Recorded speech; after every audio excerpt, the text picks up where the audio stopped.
Assalamualaikum warahmatullahi wabarakatuh. Hai sahabat beriman, apa kabar?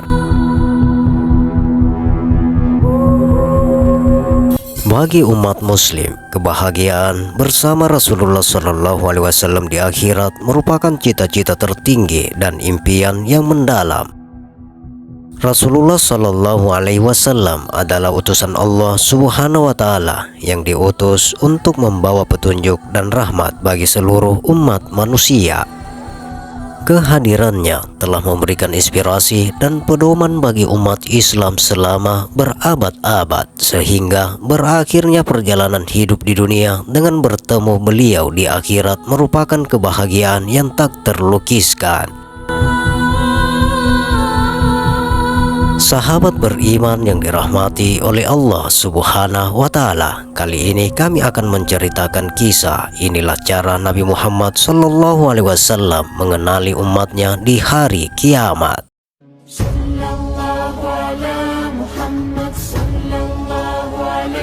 Bersama Rasulullah SAW di akhirat berarti berada di bawah naungan rahmat dan kasih sayang Allah Subhanahu wa Ta'ala. Beliau adalah sosok yang penuh dengan kelembutan, keadilan, dan kasih sayang, sehingga keberadaannya di sisi umat muslim di akhirat menjadi sumber kebahagiaan yang tiada tara. Rasulullah SAW akan menjadi penengah bagi umatnya di hadapan Allah Subhanahu wa Ta'ala, membimbing mereka menuju surga dan mendoakan keselamatan serta kebahagiaan yang abadi. Kebahagiaan bersama Rasulullah SAW di akhirat juga mencakup pengalaman mendalam dalam berinteraksi dan mengenal beliau secara langsung. Lalu, bagaimanakah Nabi Muhammad SAW kelak akan mengenali kita? Lalu, mengajak kita bersamanya di hari kiamat, padahal kita terlahir jauh setelah Nabi SAW wafat. Abu Hurairah radhiyallahu anhu mengisahkan, pada suatu hari Nabi SAW mendatangi kuburan, lalu beliau mengucapkan salam. Semoga keselamatan senantiasa menyertai kalian, wahai penghuni kuburan dari kaum mukminin, dan kami insya Allah pasti akan menyusul kalian. Selanjutnya beliau bersabda, aku sangat berharap untuk dapat melihat saudara-saudaraku. Mendengar ucapan ini, para sahabat keheranan, sehingga mereka bertanya, bukankah kami adalah saudara-saudaramu, wahai Rasulullah? Rasulullah SAW menjawab, kalian adalah sahabat-sahabatku, sedangkan saudara-saudaraku adalah umatku yang akan datang kelak. Kembali para sahabat bertanya, wahai Rasulullah, bagaimana engkau dapat mengenali umatmu yang sampai saat ini belum terlahir? Beliau menjawab, menurut pendapat kalian, andai ada orang yang memiliki kuda yang di dahi dan ujung-ujung kakinya berwarna putih, dan kuda itu berada di tengah-tengah kuda-kuda lainnya yang berwarna hitam legam, tidakkah orang itu dapat mengenali kudanya? Para sahabat menjawab, tentu saja orang itu dengan mudah mengenali kudanya. Maka Rasulullah SAW menimpali jawaban mereka dengan bersabda, sejatinya umatku pada hari kiamat akan datang dalam kondisi wajah dari ujung-ujung tangan dan kakinya bersinar, bertanda mereka berwudu semasa hidupnya di dunia. Aku akan menanti umatku di pinggir telagaku di alam mahsyar. Dan ketahuilah bahwa aku ada dari umatku yang diusir oleh malaikat, sebagaimana seekor unta yang tersesat dari pemiliknya dan mendatangi tempat minum milik orang lain, sehingga ia pun diusir. Melihat sebagian orang yang memiliki tanda-tanda penuh berwudu, maka aku memanggil mereka, kemarilah. Namun para malaikat yang mengusir mereka berkata, sejatinya mereka sepeninggalanmu telah mengubah-ubah ajaranmu. Mendapat penjelasan semacam ini, maka Rasulullah SAW berkata, menjauhlah Menjauhlah wahai orang-orang yang sepeninggalanku mengubah-ubah ajaranku. Diriwayatkan oleh Bukhari dan Muslim. Usai hari kebangkitan, umat manusia akan dikumpulkan di padang mahsyar. Diketahui setelah kiamat, manusia akan mengalami beberapa fase kehidupan di akhirat. Fase pertama, seluruh manusia akan dibangkitkan dari kuburnya. Hari ini kita kenal dengan sebutan Yaumul Ba'ats atau hari kebangkitan. Fase selanjutnya, seluruh manusia akan dikumpulkan di tanah lapang tak bertepi yang disebut padang mahsyar. Kondisi tempat ini sebagian keterangan Al-Ghazali dalam kitab Makasyafatul Qulub sebagai tanah luas dan datar tanpa ada cekungan sedikit pun, memiliki tanah putih bersih tanpa ada noda hitam sedikit pun. Tempat itu juga sebelumnya belum pernah dihuni oleh siapapun juga. Di tempat itu, seluruh manusia sejak zaman Nabi Adam alaihissalam hingga manusia terakhir yang mengalami kiamat berkumpul. Saking banyaknya, kita tidak akan mampu menghitungnya. Lalu, bagaimana Rasulullah SAW mengenali umatnya di padang mahsyar? Ketika hari kiamat terjadi, seluruh manusia berkumpul dari awal penciptaan sampai akhir masa kehidupan di dunia. Mereka yang mukmin atau kafir di padang mahsyar akan dihitung amalan-amalannya. Di antara manusia yang begitu banyak itu, Nabi Muhammad SAW akan mengenali umatnya ketika datang ke telaga dengan ciri-ciri khusus. Lantas, bagaimanakah Nabi Muhammad SAW mengenali umatnya? Allah Subhanahu wa Ta'ala berfirman, "Ingatlah suatu hari, yaitu di hari itu kami panggil tiap umat dengan pemimpinnya." Quran Surah Al-Isra ayat 71. Ibnu Abi Hatim meriwayatkan Ibnu Abbas radhiyallahu anhu berkata, pemimpin kebaikan dan pemimpin kesesatan. Anas bin Malik berkata, arti pemimpin adalah nabi setiap umat.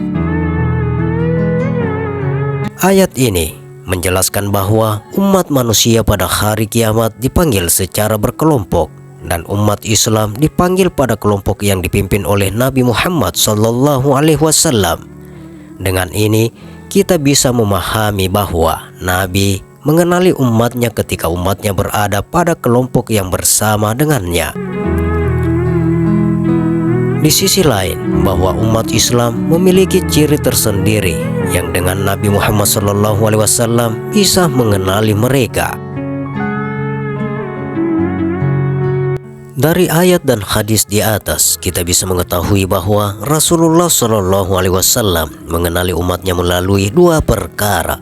Yang pertama adalah pada hari kiamat, umat Islam dipanggil bersama pemimpinnya, yaitu Nabi Muhammad SAW. Darinya, Nabi Muhammad SAW mengenali umatnya.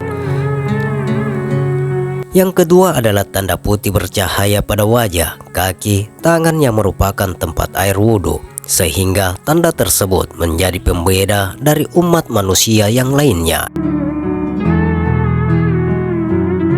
Lantas, bagaimanakah ciri khusus umat Muhammad SAW?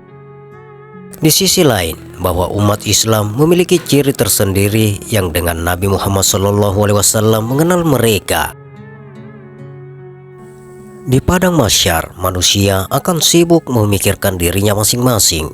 Ditambah dengan panasnya terik matahari di padang mahsyar, manusia akan bingung mencari penolong, yakni Nabi dan Rasul.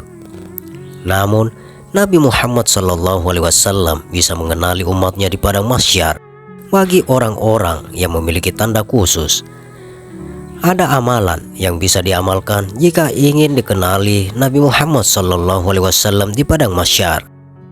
Maka tanda khusus itu akan muncul di padang mahsyar ketika umat manusia mengamalkan amalan tersebut. Amalan yang pertama adalah berwudu.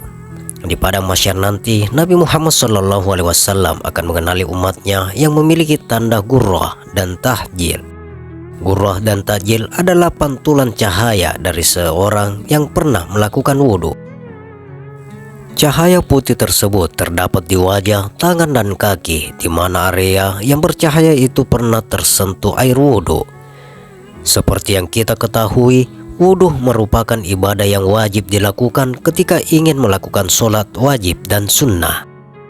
Bahkan berwudhu juga bisa dilakukan ketika sedang merasakan kemarahan yang memuncak. Dengan berwudhu, pikiran akan menjadi tenang dan amarah pun akan mereda dengan sendirinya. Kedua, sholat 5 waktu. Sebagai umat muslim, sholat merupakan tiang agama. Hal ini wajib dilakukan karena sholat bisa menghindari perilaku keji dan mungkar. Orang-orang yang menunaikan sholat wajib dan sunnah akan mendapatkan pahala yang besar.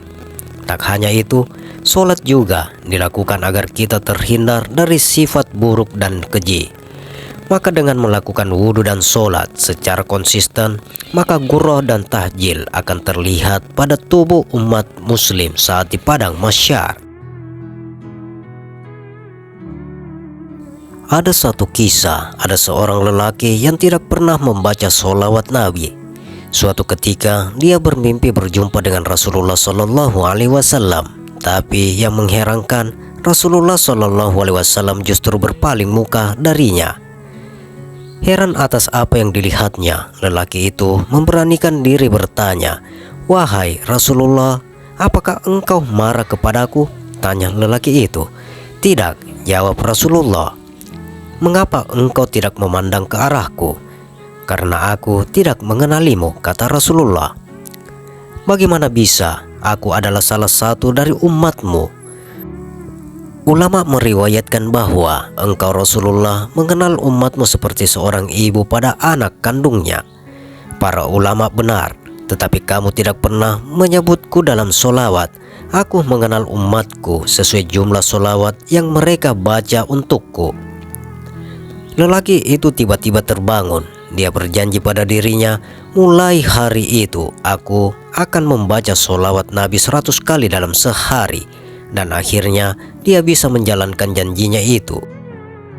Dalam kesempatan lain, lelaki itu bermimpi lagi bertemu dengan Rasulullah Shallallahu Alaihi Wasallam. Beliau bersabda, "Sekarang aku mengenalimu dan kelak akan memberimu syafaat kepadamu." Bahagia lelaki itu mendengarkan kata-kata dari orang yang sangat dicintainya itu. Demikian sahabat, cara Nabi Muhammad SAW mengenali umatnya di hari kiamat. Bagaimana pendapat Anda? Silakan share pendapat menarik Anda pada kolom komentar. Semoga video ini bermanfaat dan bisa menambah keimanan dan ketakwaan kita kepada Allah Subhanahu wa Ta'ala. Dan tentunya kita semakin cinta kepada Rasulullah Shallallahu Alaihi Wasallam. Semoga kelak kita akan mendapatkan syafaatnya dan akan bersama dengan Rasulullah Shallallahu Alaihi Wasallam di yaumil akhir nanti. Terima kasih untuk sahabat yang telah menonton video ini. Sampai berjumpa kembali di video berikutnya. Wassalamualaikum warahmatullahi wabarakatuh.